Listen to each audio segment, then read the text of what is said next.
thêm nữa.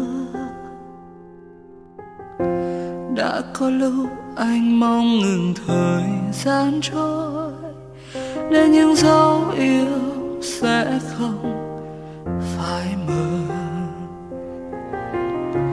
Nếu không hát lên nặng lòng ra diết, nếu không nói ra làm sao biết anh thương em. Anh sẽ nói em nghe những điều chưa bao giờ. Bình minh khuất lấp sau màn đêm, như nỗi lòng anh chất chứa lâu nay em đâu nào hay biết. Hoàng hôn tắt nắng hay vì anh không hiểu được em, dập tan bao yêu dấu lối ta.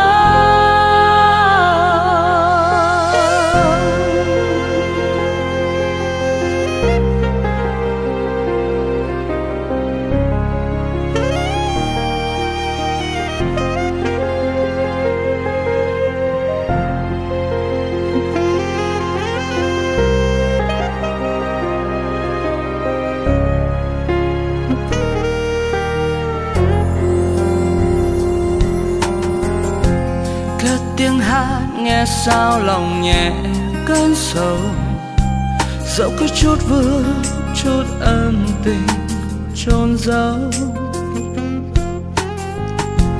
Đêm những nhớ thương thầm lặng trên tay, nghe sao buốt thêm ướt đôi vai này.